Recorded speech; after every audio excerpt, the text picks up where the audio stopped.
All right, good evening, everyone. We thank God that we are still in good health on the fourth day of this conference, and I would like to welcome you once again as we continue with our series of country living homesteading.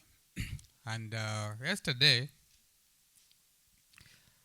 the main thought was, if God has blessed you with a piece of land, or you are considering moving to the country, or you are already there at the countryside, you need to start happening.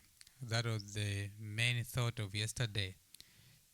Be in action, continue to learn from those who have done it well, also learn from those who have failed, who have made mistakes, and make the best out of it. And I think we stressed on the point that if you have a piece of land and you want to do something there, the first thing, put your shelter, a home, no matter how humble. Have a good water supply and also a basic power supply. When you have those things, you have a place to live, and then you can do the rest while you are there. That was the simple point we are trying to share yesterday. Before I move to what we want to share today, we didn't have enough time yesterday for comments because I was sharing how other people have done it in the neighboring countries. But I also want you to hear from those who are in this group how they have done it. So I did request some of the people who are, either beyond the progress of developing their land, or they are already there, so they can also share their story, how they did it, so that we can also learn from their how and their big why and why they are in that journey. So I'm going to ask Mrs. Mandula to come to share her story in 5 minutes. And after Mrs. Mandula, we're also going to hear from Mrs. Gondwe.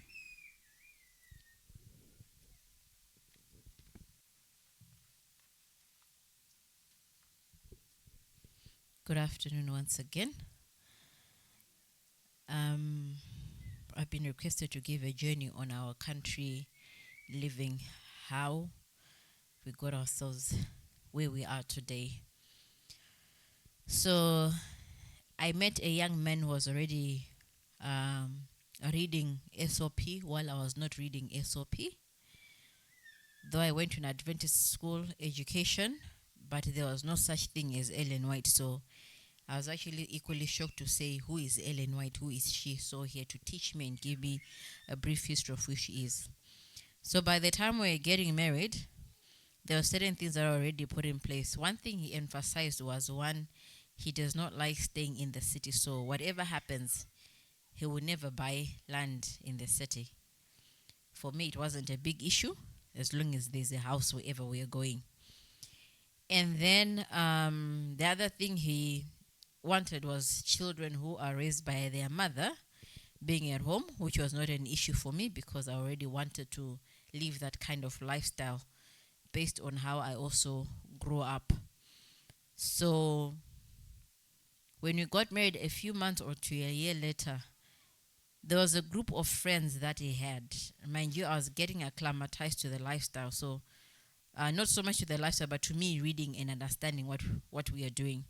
So there was a group of friends that he had who had already gone to the country or already in search of country places, depending how they were doing it.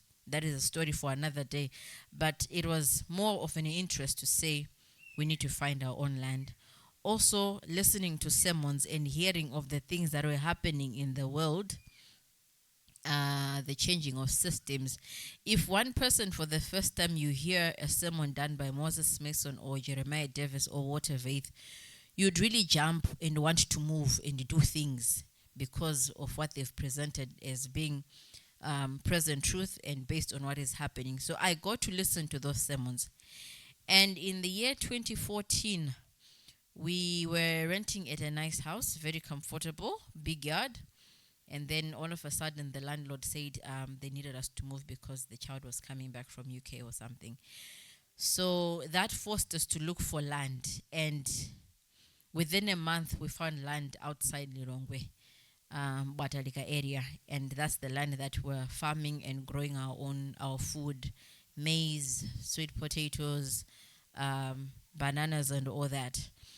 And then the land had one problem. It was not flying for whatever reason. So would sit to design the house.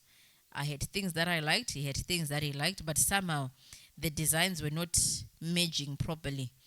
Because, well, as a woman, somehow I find myself that I'm angry and I leave the place. Then the project is left down. It dies a natural death. But on the farming issue, it was working very well with no problems. And then in the year 2016, we had I had one Sabbath where I chose to watch a country living sermon in the morning before I could go to church. And I listened to this Scottish family that was explaining about their country living journey, how they're staying, how they're doing things. It really attracted me, and I was like, you know what? I would want some of that. And I would say, how come our friends find property? Is there no property in Malawi? Because SOP talks about property. And then a piece of land to grow your own food. Now here we are saying there's the land that you find has to be virgin, because we hear stories where people find virgin land and they have to create their own road by themselves. Then when I look at myself, I would say, I'm not a farmer. How would I start creating a road when I don't even know how to do this heavy load of work? But anyway, God in his providence, in the year 2019, after a conference that we attended, the message also hit home even harder. So we started looking for land again. But this time we did it different. We started visiting families already in the countryside to see how they are doing, and would take our children along the way. So in that way, it also gave them a picture to see how people live outside the normal lifestyle system that they're used to. And God opened a way for us. In the same year, 2020, around June, we're able to found our piece of land that we started building our project. So the reason for us to want the country life was for us to be able to raise our children very well, and also to be away from things that easily distract. You know, raising a child is not easy. We're at a period where, or it is still there, where there are these birthday parties every year. And the party has Sophia, has all this, and your child has to be invited, and your child goes. The next season, your child also wants to have what? A party. But you are not Sophia. You don't do Sophia. You don't do Batman and all that. So it proved to be a challenge to say, I want to raise this child in the right way. And yet the system around the child is not conducive. Even the issues on diet. I remember one incident, my child asked me, Mommy, is there no vegetarian Fanta?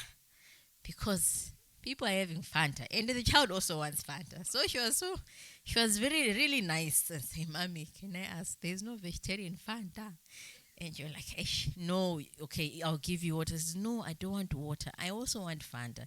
So there are certain things that just had to change for the sake of protecting the innocence of the child, to say, I would rather build your character than when you're older you can decide what you want, but at least I've laid the foundation. Also wanted to be free to be able to grow our own food and be free to be us and just follow what God wants. It is not one of the easiest to follow what God wants. Well, 99% of your surrounding is not doing the same thing. It becomes a little bit awkward, or sometimes it pulls you back and you can lose your strength and your motive to go forward. So after we got land, 2021, 8 February, we're able to move to our countryside. The first thing before we moved, we listened to the council saying, plant, grow on the outside while you're raising your building. We did plant our first vegetables, and we're sure that by the time we get there, we'll find food. By the time we went there, there was no food. Everything was as if we did nothing. All the beds were gone. We arrived the rainy season, and we didn't know that the weather in the north, when it rains, it pours. It is serious rain. We survived on cucumber from neighbors who would come to see us, welcome you to our village. Then they would bring in a basin of cucumber. So the vegetable that was readily available was cucumber. So if you see me not eating a lot of cucumbers, I ate it the month of February, and the month of March, it was cucumber. And I remember also my sister from Chinteche sending me cucumber again. So there was a vast of cucumbers. And also, while we were there, we needed to study the soil. Not every vegetable is able to grow. So we also planted bananas, a few, but they didn't thrive as we expected them to because of the change of weather. We planted all varieties, all varieties of vegetables: kale, carrots, spinach, bok choy, rep, Chinese, whatnot. And the insects were having a party on them. And I didn't fully know how to redeem the vegetable. So there was a lot of knowledge that we needed to learn, and it was always a struggle. The other element is that we didn't have water at the property. It meant we had to go for a kilometer, no, almost 500 meters away. But because it's hilly, so I went there once with the helper that I had. I'm like, I want to see how you guys fetch water and how far you go. There's a borehole, yes, for the community. So I went there, my first trip and my last trip. I never went again because my neck could not stand what people do. My children have mastered the art of fetching water and putting it on their head. They've graduated from 5 liters, 10 liters, now they're 20 liters. But their mother did not graduate along. She remained behind somewhere there. But the other things that I'm able to do. And then would find that when rain rains too much, it meant that the helper is not coming. One thing one needs to understand is being in the country does not mean that don't get help. You need the help. A friend did tell me that as long as you're moving, make sure you have a helper at home because the work in the countryside is overwhelming. You might find yourself not even bathing for the whole day and bath only at night. And I thought she was joking. And he said, also mind the time for food. If you say having breakfast at 9, make sure it is 9. You might find yourself working the whole day not eating. And that was already happening because it was an overwhelming way of adjusting. So with the helper around, things would work. But when there's rain, because we moved the rainy season, it meant she would not come home. And it meant that there's no water. And would wake up at 2 a.m., 3 a.m. when the rain is heavy to go outside and fetch our rain water, all buckets.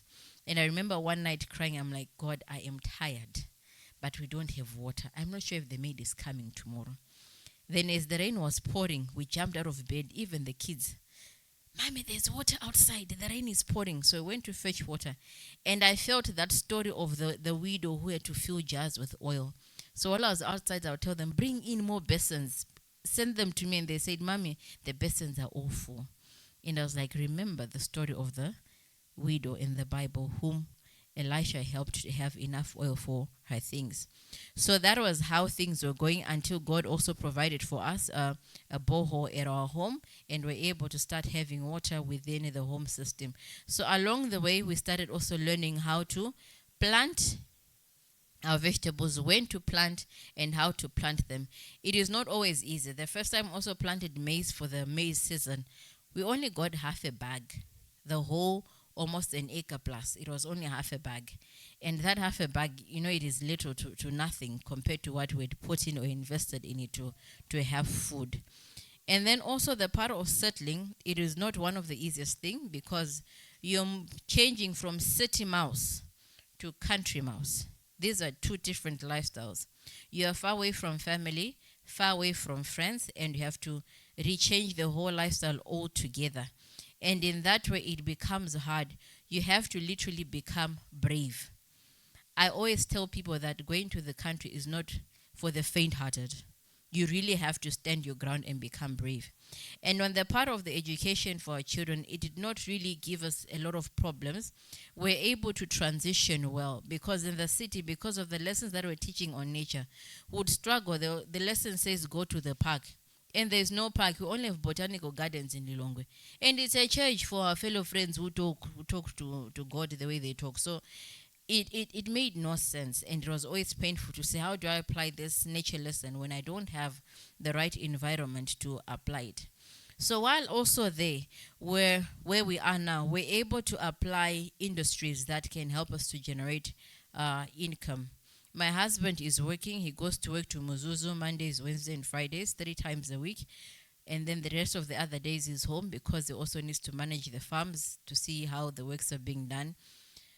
We started businesses a long time ago. We started one called Noze's Kitchen when Nozekani was young because she had an interest in cooking. So we built that one. But it had to be put in the shelf because the child was still young and I needed to manage more of the children. Now, when we went to the countryside, we started another one called Nomsa Soaps and Salves based on the interest that I saw Nomsa had. Nomsa is our natural nurse. So it doesn't matter who's sick, even if it's a visitor. You come with a cough, trust you me, she'll give you medicine. She'll find it. She'll make a concoction and give it to you. So we saw that the child is keen in helping the people. So as our business, this business is growing, it has also been a blessing to the community. One thing you should understand is when you go to the country, be a blessing to the people around you if you're going to live somewhere close to people. But don't also be too far from people. Try to meet the needs. So one of the needs that we saw is that people have skin issues. So it's our ministry to say that with the soaps that we make, some we sell, some we give. So as you buy whatever you're buying on our booth, you're also being part of the ministry that we're able to give more to the community because I could not give them all soap for free because the oils are very expensive. So whatever I make, it is also helping us to be able to reach out to even the need who can never be able to afford any soap or any oil for their skin conditions. So God has been able to help us grow and have our minds even broaden to the things that we want. As I teach the children, as they learn, they come up with business ideas. And we've been able to try to apply some of them, whether it's making bread to give to people, or right now we're also in a position where we are trying to sew some bags for school children, some tote bags. So we bought in machines so that I also teach them first how to make the bags, and then that way we're also able to give. So our whole purpose right now is to be able to provide to the needy in a way that we become a blessing to them. When we are able to meet their physical needs, it'll also become easier for us to meet their spiritual needs. So that has been our journey for the past 4 years in the countryside. Thank you. All right, Sister Gondwe.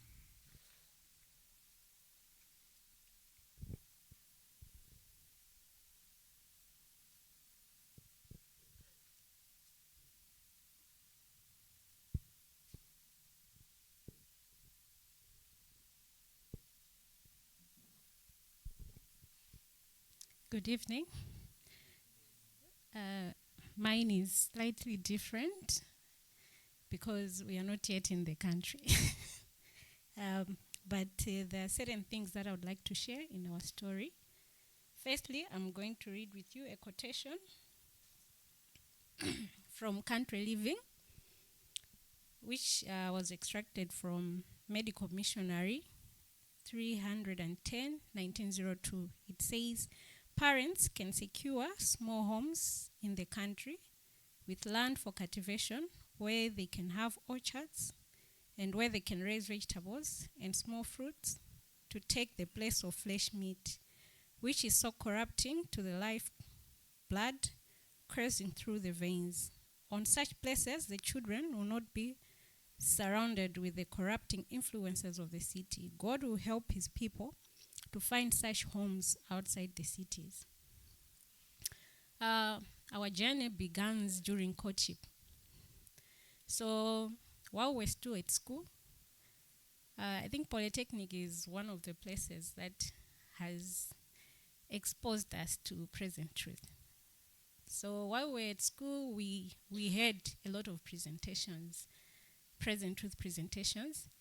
In the process, I came across my friend, Waxon.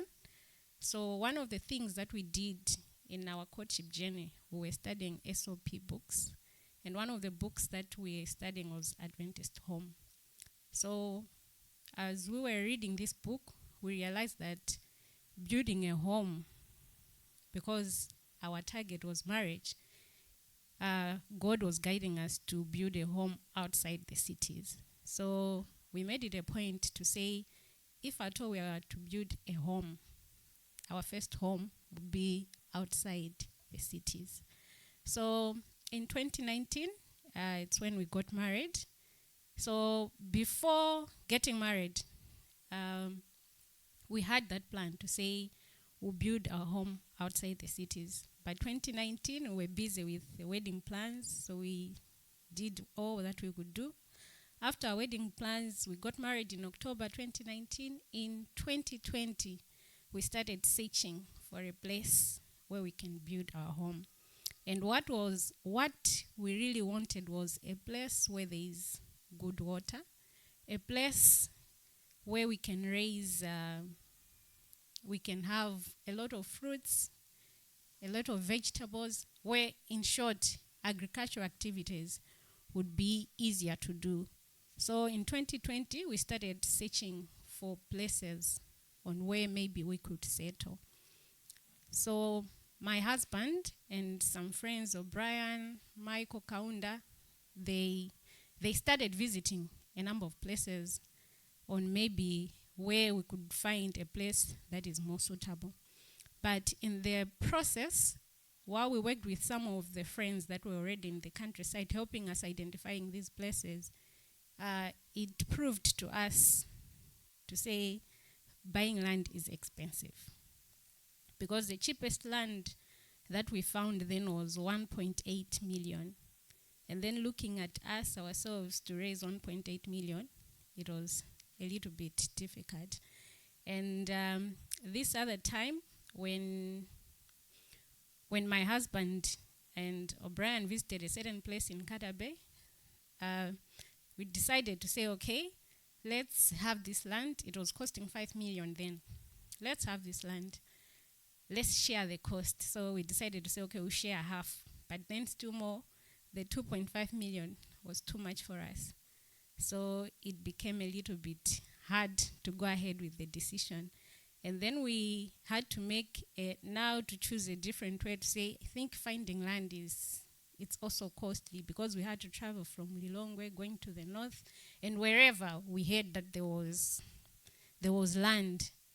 So while we're still praying about this issue, then we decided to consult an uncle in Uzumara around Rumpi to help us identifying a place. So we just gave him the characteristics of what type of a land we were looking for. And then he could identify a place and tell us. But then, depending on the descriptions that he was giving us, we would say no to that place. Would say no to that place until he found a place where now we are trying to settle. So when he found this place, because of Corona that was there, finances were really hard. And when I say it was hard time, I really mean it. So he found for us a place about 50 acres, and it was going at 200,000 then. But then we did not have the 200,000. So by faith, we thought to go ahead with this decision of acquiring this land, but we did not have the funds. So we asked the chief of the land if it was possible to pay in installments. And then the chief agreed. But though he had agreed for us to be giving in installments, there are certain months that we were unable to even give him something for the land. And then, because he's someone who drinks, he would go and drink and then call us and shout at us and say a lot of things. But then we still moved on to say, no, I think whenever God is going to provide us, we are going to give him. So we acquired the land by faith. We didn't go there to see it physically, to prove how the land is. So in December 2020, we decided that we should go now and see this land and also get the letter from the chief in line with ownership. Then my uncle told me, let's meet at Pwezi. So I drove with our firstborn. By then he was 4 months. I drove and arrived at Pwezi. We met, then he told me to say, so from now on, you're going to leave the car here because where we are going, there's no road. So I had to ask him to say, you say there's no road, okay, how long will it take us to get there? So he was like, we'll walk for about 3 hours. So I was like, oh, 3 hours, okay. For you, 3 hours, I think, okay, is the 3 hours for you or for me? Because it has taken some time since I walked long distances and hilly areas. So he was like, no, that's me. So I was okay. So if that's you, it's 3 hours. Plus me, today it's 4 hours. Plus I have a baby, it means 5 hours. So we had arrived at Pwezi around 11. So I was like, so if this is 5 hours, we are going to walk just one way to reach the place. It means we also need 5 hours to retain. And then we need hours to survey the land and see how far we can go. So is there no any other way? So he was like, no.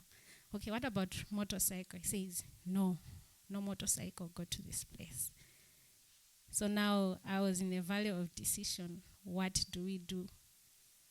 So because my husband was not around, he told me to say, okay, as you're going, take along my cousin so that she should also see the place. So because I thought we'll arrive with the vehicle, I got 3 more people from town. So we're 4, plus my uncle, we're like 5. And then we tried to look around for some guys who were maybe courageous, who drive motorcycles, and then some agreed, but then they told us to say, one way it's 10,000 kwacha per person. So that was in 2020. I was like, 10,000, and all the money that I had, we had put in fuel because we thought we would arrive with a vehicle. Then we decided to say, okay, so maybe we should just leave some people behind so that a few can go. So 3 of us went to see the place. When we arrived at that place, it was good land with water, a good place to live. But then when you'd think of how you are supposed to reach at that place, we're discouraged. So maybe I think we cannot go ahead with this land. So we went to the chief. I tried to ask the chief to say, how do people carry their harvest here to the marketplace? He was like, they use their heads. So they use their heads. What if I have a lot of maize, say 3 acres of maize I've harvested. How do I carry them? Say, no, don't worry. There will be a lot of people to help you heading those things down to the main road.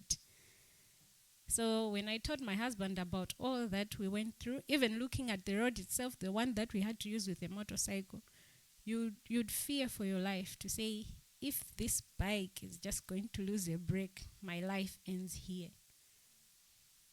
But we still managed to reach the place. And after we had surveyed, thinking now of going back, would say, as if we should just remain here, not go back because of the road that was there. But then that was now in 2021. We went again. So this time now we were going with another uncle so that he should also see the place that we had identified. And because we're looking forward to having an orchard, we bought 10 cashew nut trees that we wanted to plant that side.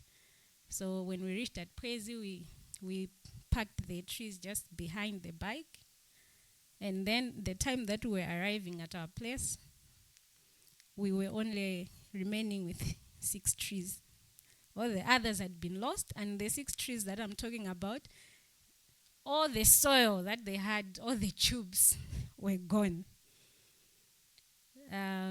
But we still believe to say God is leading us to this place.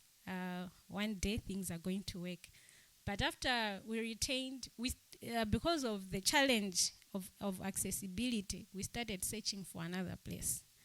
So we told ourselves to say, okay, this place, we'll own it, it's ours.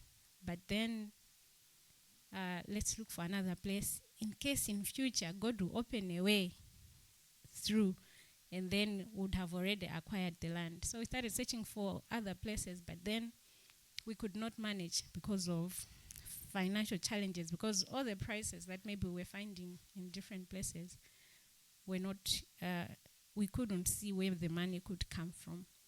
So then after we returned in 2021 from that place, though we had lost some trees, we bought more trees, 100 plus, out of faith to say one day God is going to find a way on how we are going to take these trees to that place, though we had lost some of these trees. So we bought about 100 plus trees and left them in Zuzu with one of the people, the one who was running these nursery things. But then in 2022, I received a call. That was in April 2022. I received a call from the chief of the land. He's like, someone has opened a road this side. So he comes every Wednesday. If you want to come, you can link with this person. So I told him, I told the chief, okay, share me the number. So I linked with the person, and then we decided that I should come, so that when he's going on that week's Wednesday, I should get those 100 trees that we had left them a year ago, so that we can go and plant that side. So when I started chatting with this person, I asked him to say, how did you find yourself this side to start clearing a road this side? So he's like, I have a farm. So he said in Jolozi, that's ahead of us. I have a farm ahead of you in Jolozi. But all along, I've been using a road through Zumara. But this time, I just thought maybe I can open another way this side so that I can be able to pass through. So to me, when he was telling me this, I saw it's not just he thought, but God had to speak to him in a very special way. That's how we ended up finding there's now a road on our side, and we can drive there. Even with a small vehicle, we do go and see the places. So our journey, that has been our journey, and up to now, it's the place that we are still trying to develop. Though we are still in town, but by God's grace, we believe he opens ways where there are no ways. Amen. Thank you so much for all those two testimonies from Sister Mandula and Sister Gondwe. And you can see, really, as we were sharing yesterday, that in as much as you need to have some resources to start the journey, you also need to trust on what? Divine provision. You see, that they found a place in the bushes, the Gondways, and where they were walking 3 hours, and somebody comes and make the road for them. You know, they never needed to go and find the money to buy another land. So when God has shown you a place, he also knows how he's going to make the way and how he's going to make the provisions. You don't have to wait until you have all the resources in your bank account before you can start the journey. So thank you so much for those testimonies. Tomorrow, before I start, I'm also going to give the opportunity to Brother Namachekeja and Brother Maki, so you can also hear their story. And I think we're all going to be motivated. Today, I just want to give you the introduction of what we are going to cover tomorrow. And we are going to cover about country living and home industries. And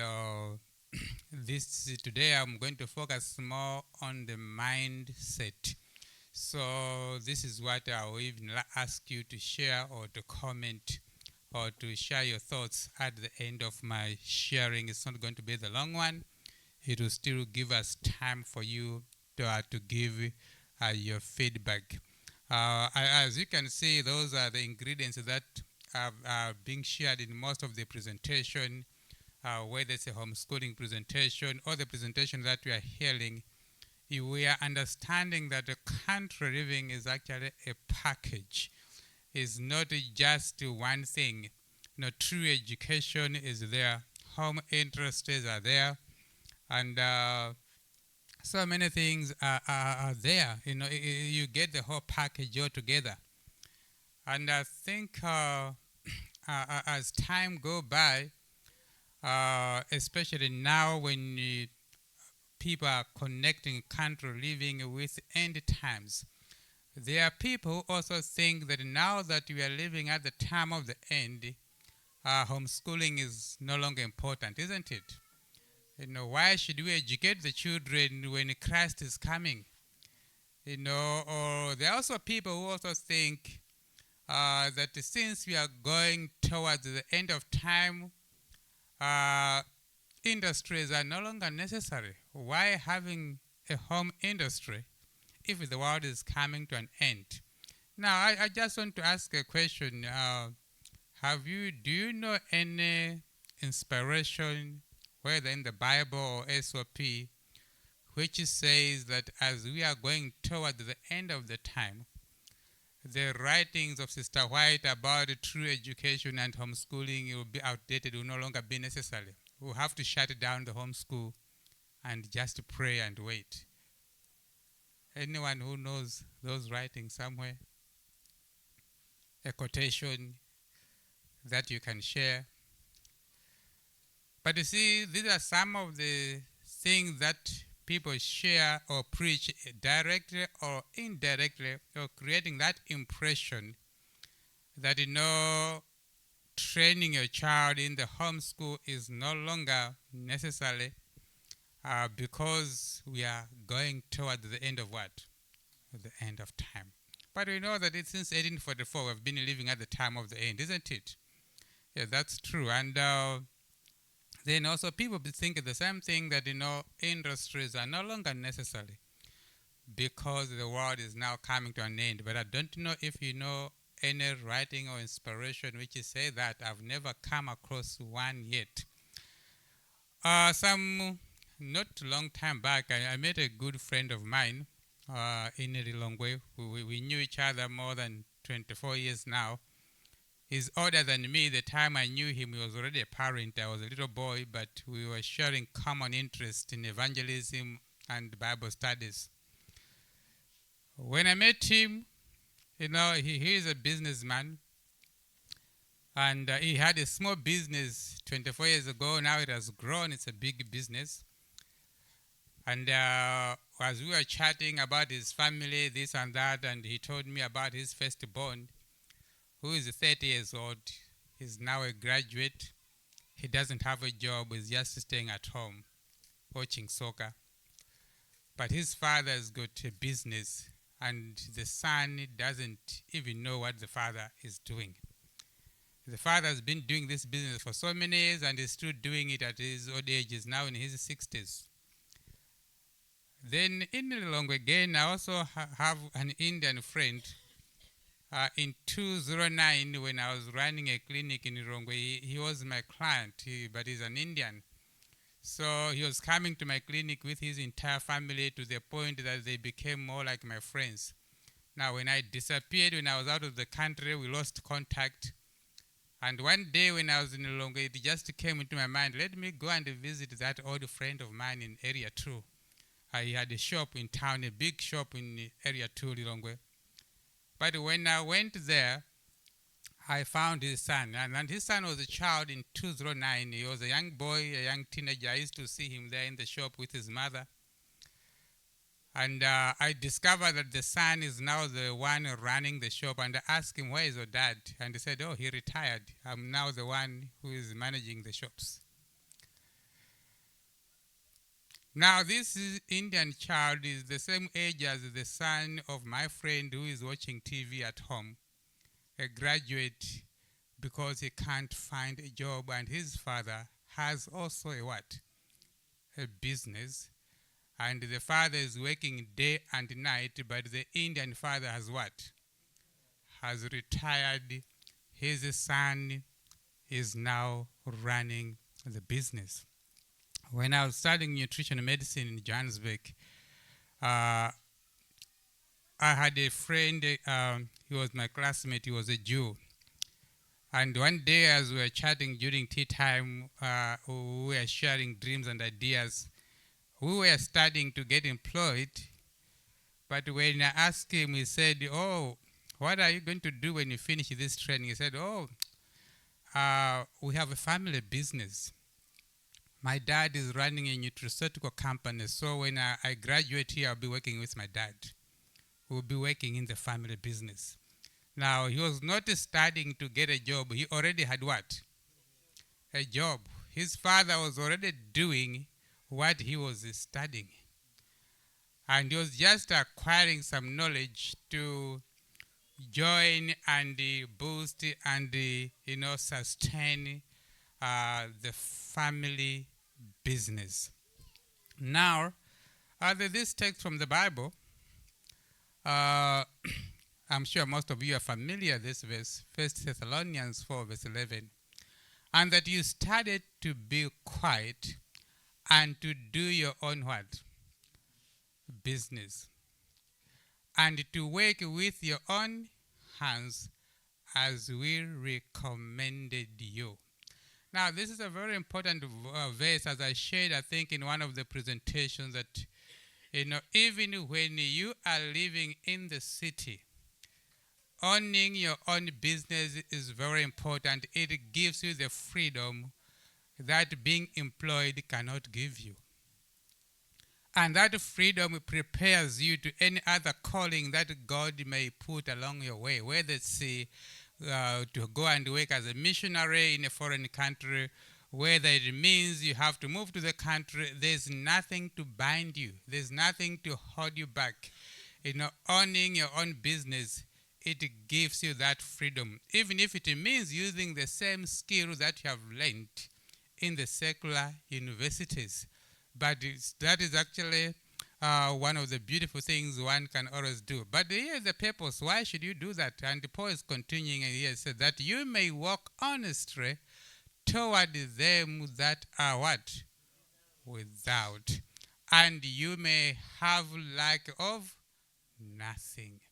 So you can see that this self-sufficiency principle is not just a theory or an opinion that we are having today, or is not only in SOP, but actually God is expecting us to have some kind of an industry so that we lack nothing. Not necessarily that you be rich, but you lack nothing. You don't lack the basic needs. You are resourceful. And again, here it says missionary families are needed to settle in West places. Let farmers, financiers, builders, and those who are skilled in various arts and crafts go to the neglected fields to improve the land, to establish industries, to prepare humble homes for themselves, and to help their neighbors. And these are words of inspiration. And she was writing to who? Adventists, isn't it? Adventists, let us go out there in the fields, establish industries, and prepare humble homes. And the word industry, to some, it sounds very worldly, as I've already said, that the moment you talk about industries, people, they even confuse it with the prosperity gospel, that maybe, you are promoting the love of money. And we all know that it's actually the love of money, which is the root of all evil, but not the money. Because we all need money, isn't it? Even God's work need what? Money. Evangelism need money. We are always the time raising money for crusades, raising money for this, raising money for that. We can see that even God's work actually needs money. And people say, "Oh, but money will not make you happy." That is really very true. As a counselor, I've counseled a lot of rich people who are not happy, but I can also confirm that broke people are not happy. So don't be deceived that being broke will make you happy. by denying yourself having money. But the love of money, it simply means when you value money above your spiritual life. So you are willing to trade your spiritual values for the sake of money. You are willing to give away your spiritual principles for the sake of money. That is what is called the love of money. But it's not the making of money that is prohibited in the Bible, because even God's work needs money. Every church you attend today, they are talking about stewardship, because God's work needs financial support. And it says the habits of industry should be informed in youth. It passed into a proverb among the Jews anciently: he who does not bring up his child with the habits of industry, bring him up a beggar. That's also the word of inspiration. I remember yesterday when Sister Mandula was teaching homeschooling, some people were asking, what will my child do when he grows up? While we're homeschooling, one of the most powerful part of it, and Sister Mandula also mentioned it, the children need to learn industries. In fact, if you can educate a child to the point where they finish high school and they don't know what to do, you were doing forced education at home. Because by the age of 18, that child needs to be an expert in a certain particular trade. Because they need to start learning that trade while they are still young. Dr. Moore, he actually said in one of his books that the children, they start learning entrepreneurship by the age of 6. That's why, like here in Africa, in Malawi, some people by default, when they were very young, their mothers used to send them to sell mandasi, to sell freezer swaswani, to sell this and that. And because of that, today they are very successful businessmen and women.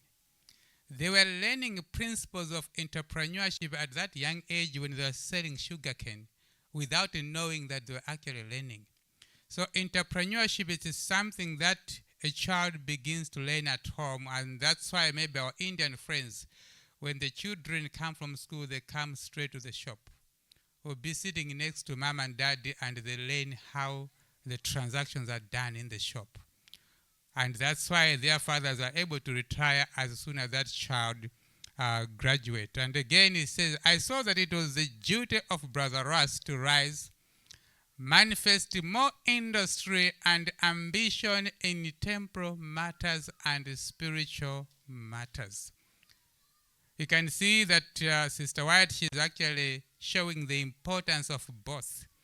That, we have a responsibility for temporal matters and also for spiritual matters. But some people, they think that their love for spiritual things is an excuse to neglect the temporal things. But they all need attention, and that's a healthy, balanced spiritual life.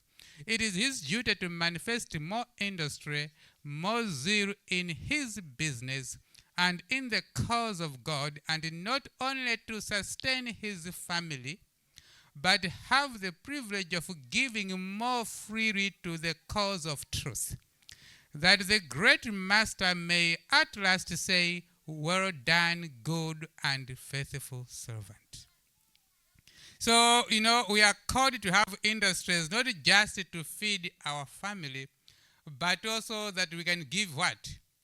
Freely, more freely, meaning that you are producing more than what you need. So I don't go if I'm a farmer, I don't just plant 5 bananas because we have 5 family members in our family. And then I say, this is enough for me. But, I have to make sure that whatever we do, whatever trade God has blessed you, whatever talents you have, you should be longing to do more so that you can give free. And that last part is now showing the motive of why you are doing that industry. The motive is not to build a financial empire. The motive is to have resources for God's work.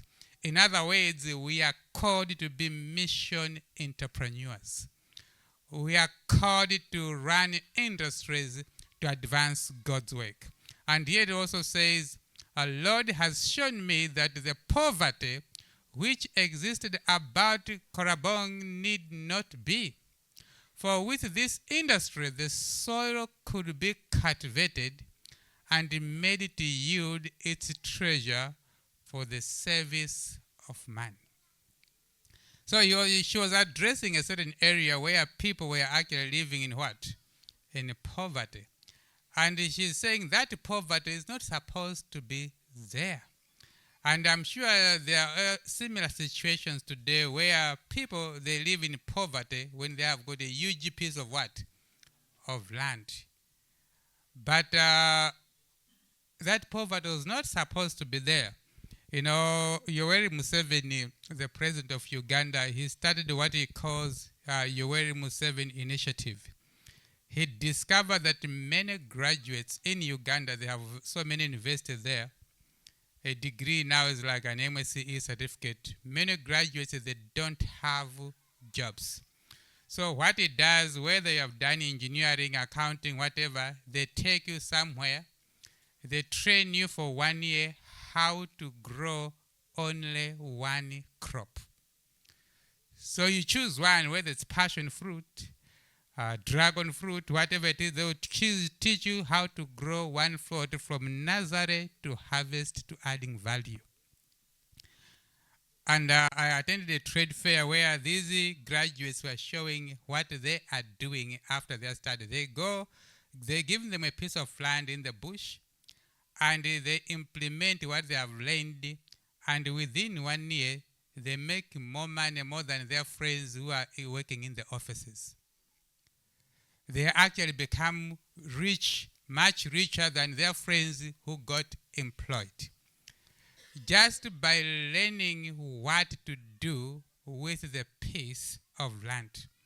Which means for someone to have a piece of land and to believe that they are poor, that poverty was not supposed to exist.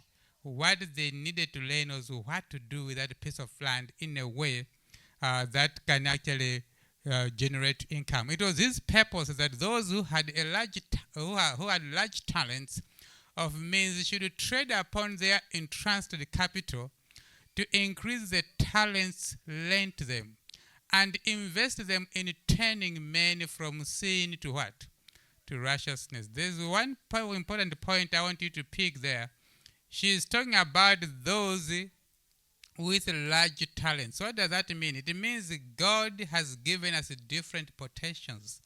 You know, we cannot all do the same thing and achieve the same capacity. There are some people, God has given them the capacity to accomplish more. Some of you, if you happen to move to the country, you may even do, much bigger industries more than others because God has given us different potentials.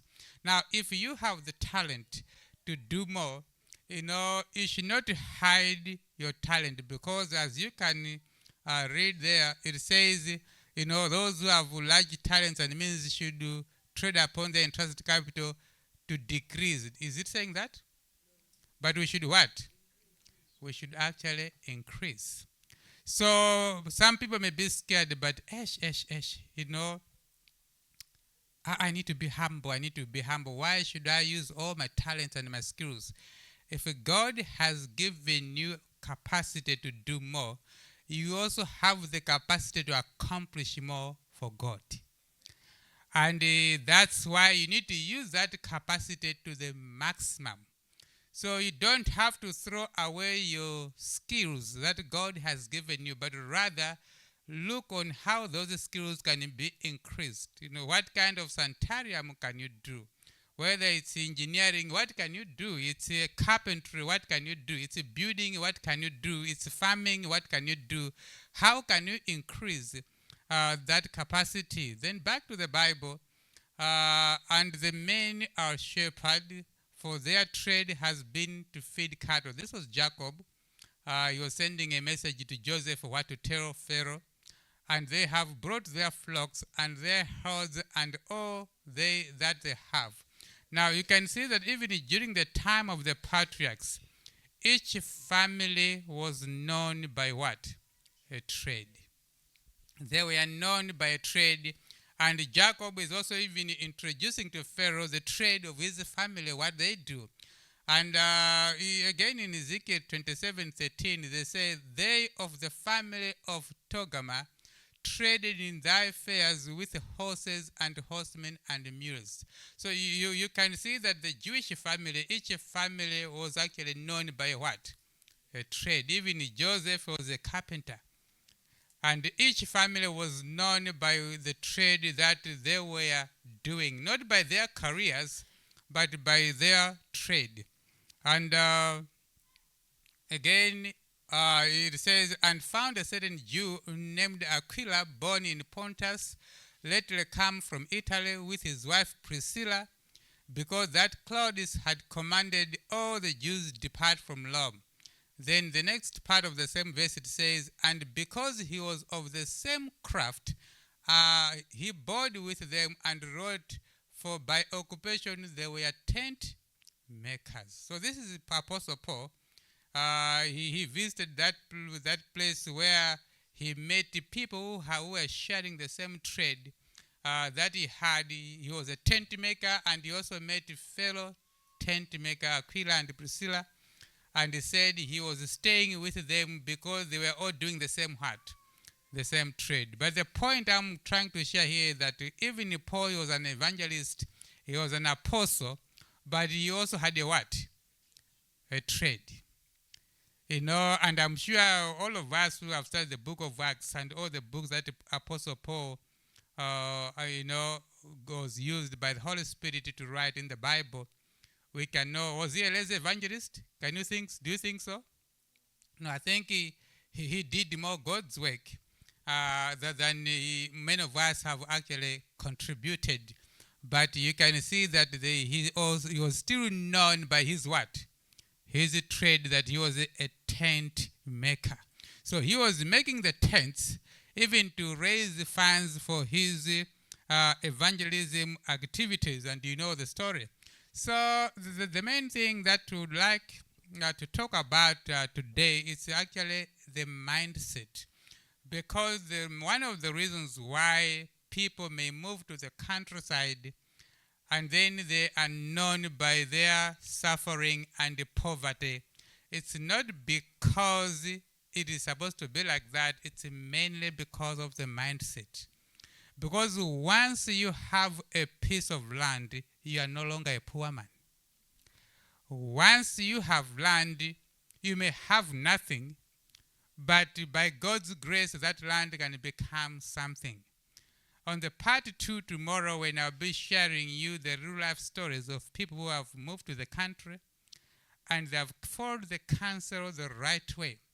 As Eda Mandula said well yesterday, that when you want to learn and be inspired or be motivated, you need to learn from those who have done it what? The right way. You'll find that you're going to hear stories of people who went to country, they found a piece of land, they had nothing, but by following the counsel, looking with the right mindset, and by God's grace, they have grown from nothing to a level where they have things that they can share. So what do you believe is more powerful than what you know? What you believe is more powerful than what you know, because according to the wisdom of creation, the way God created us, you actually control your decisions and choices, and even your behavior is mainly, controlled by what you believe. So when you have the right mindset, even while you're still in the city before you move the country, you'll find that your country life will be a beautiful life. These are some of the mindsets, that are making people to be poor when they go to the country. One of it is believing in simplicity, but in the wrong way. This English simplicity, we need to live a simple life. We need to live a simple life. People, they understand it like it means living in poverty. Do you know that kind of understanding? That simplicity means living in what? In poverty, without shoes and without everything. But simplicity is not poverty. Simplicity is choosing to use less of what you have so that others can have. So you have harvested 100 bags of rice. You choose to use the 50, and the other 50 you send it to evangelism. That is a simplicity. If I'm sleeping without food because I don't have food, that is not simplicity, that is poverty. That is suffering because I don't have it. So that is not simplicity. Simplicity, it means you have the things, you have worked in your garden, you have harvested, but you choose to share some. You choose to use less. You could have used everything for yourself. You could have kept it, but you choose to keep some so that others can what? Can have. You could afford to build an upstairs house, but you build a simple house so that you can support God's work somewhere. That is simplicity. So the wrong definition of simplicity, thinking that simplicity means walking in rags. So people, they get to that point where they move to the country and they intentionally manufacture poverty.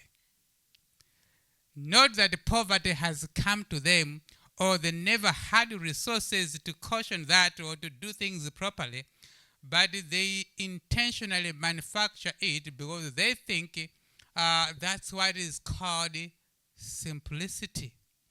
But simplicity is not poverty. Simplicity is when you have worked so hard in your carpentry industry, you have worked so hard in your farm, you have worked so hard in your building industry, whatever industry you're doing, whether you're in the country or in the city, but you choose to use less of what you have so that others can have, so that the poor can be fed, the gospel can be spread, and that is what is called simplicity.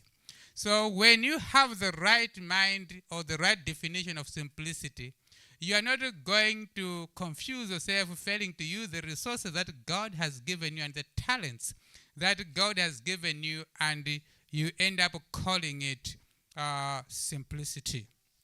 Then the other belief that is also making people to be poor when they move to the country is believing in spiritualized begging. When people spiritualize begging, it's a false selfish belief system whereby a person believes some people, they owe them a living, and he measures people's spirituality by their generosity to him. So what happens is that, I go to him today, oh, my brother, can you please help me? So he helps me, he's a fellow brother. And tomorrow I go to him again, next week I go to him again. Then the other time he's not able to help. He also has his own problems. And I say, oh, that man is so selfish. He's not holy, he's not righteous. He needs character building. And here we have a terminology, they call it undeka. He's just someone who is thinking about what? About himself. Because you believe, because you have moved to the country, some people must take care of you. And to prove that they are holy, to prove that they are not selfish, to prove that they love God, they must take care of you. Or a man of God, something like that. So people, they spiritualize begging and make it look like it's holy for them to be helped. And whosoever is not able to help is a sinner, or he needs to be sanctified. So they will pass judgment on their fellow country dwellers simply because they did not manage to support them the way they wanted to be supported. But if you remember the first verse, it says, mind your own what? Mind your own what? Business, that you may be honest. You need to mind your own business, not minding other people's business. Those who are your neighbors in the country, they did not go there to feed you. But if they're sharing what they have, praise God. If they are willing to rent you something, praise God. But they were not there to take care of you. You are there to be looked after by God and to mind your own what? And to work with your own what? With your own hands. So when people spiritualize begging, they end up living in poverty while they have a vast land with rivers and everything where they could have done wonders. And they keep on praying for those who are not helping them so that God can soften their hearts. And another fourth belief system is believing that, we go to the country to practice the time of trouble. It's another dangerous belief system which is keeping people poor for 8 years living in the country, sitting on 40 hectares of land. They don't even have an orchard of apples. Because we are here to practice the time of trouble. Now, if we start planting orchards, how are we going to practice? How are we going to suffer? How are we going to make sure that, yes, we are now experts in the time of trouble?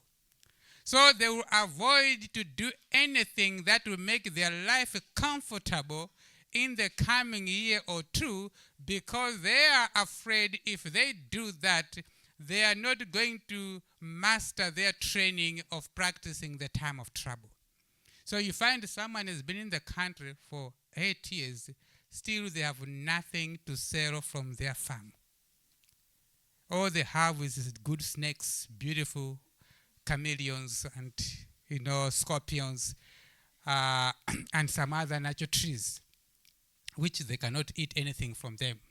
So here it says, these are the people who manufacture their own trials and troubles.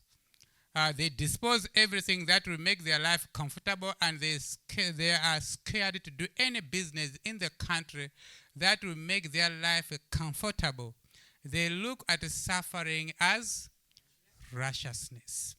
So that's another belief system that makes people to be poor when they go to the country. And when someone who is living in the city, who is contemplating to go to the country, they see that individual who has been there for 7 years and his life is getting worse every year, he becomes a good excuse why they cannot what? They cannot go to the country. If my cousin is there and this is how he's suffering, he's calling me every day asking for help, why should I go there and be like him? But the problem is not the cousin. The problem is not the land that he has. The problem is what? The mindset, the belief systems. And of course, another belief system is the believing that money is only found where? In the cities. Believing that, once you move to the country, you are done with the money issues. You can only get money in the cities. But you're going to see in our next part tomorrow that actually, if you are living in the country, you have hectares of land, you have much more potential of making money for your family, for those who are suffering, and for God's work more than those who are living in the cities. And I'll share you the true life stories of some people who have moved to the country, who have followed the counsel of Sister White correctly, and now they are financing God's work in a big way. Not because they were rich when they went there, but they simply used the resources that God gave them in the countryside. 3, 4, 5 years down the line, they are now the funders of God's work.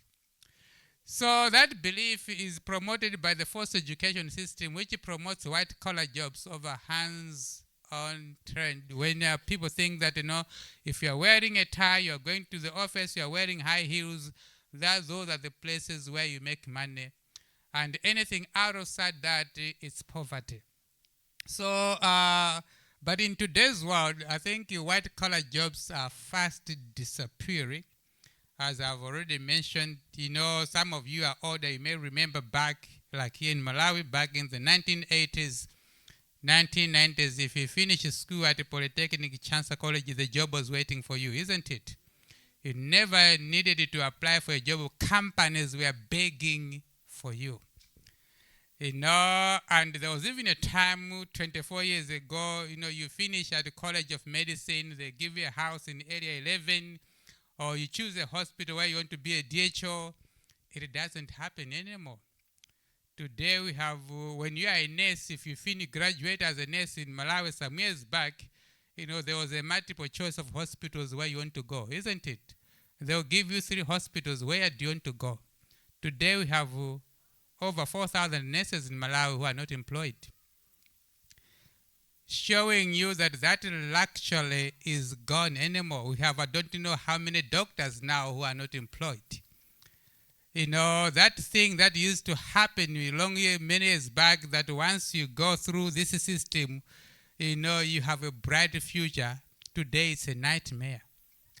So investors, most of the investors today, they are teaching people careers, and they know that the jobs for those careers don't exist. Not a long time back, I was chatting with a friend of mine. He's a lecturer at Bunda. And I was just mocking him that, look, you are a lecturer at Bunda, and your graduates, they don't have a farm, but I'm living at the farm. And most of your graduates, they are working for NGOs, giving soya in the village when they are supposed to be farming. And this friend of mine said, he said, better those who that you are saying they're distributing soya in NGOs. But something that is more painful to me is when I'm driving in Lilongwe, I park at a filling station to put petrol, and I find the girl who is putting petrol in my car is a graduate who was my student at Bunda. She can't get a job, and she ended up becoming a petrol attendant. And he agreed that most of the courses that they're offering, their jobs, they don't exist. But his excuse was, I'm not a policymaker, I'm just a lecturer. But we know that what we are teaching our students today, the jobs don't exist. The job market is not there. And I also met one guy who worked for UNESCO in Rwanda. He has now retired, he's an old man. He told me that the schooling system that we have in Africa today is outdated and is not preparing the children for the future. The jobs for the future will be hand skills, innovations, and anything that has to do with creativity. It will no longer be what you learn in class, but being able to produce products and services that people need. And this is what homeschooling is all about. And I think Sister Mandula, she has gone deep into that. So again, another belief system that believing that all we need is to do, all we need to do is what? Preaching. And this is also a belief system that spiritualizes laziness.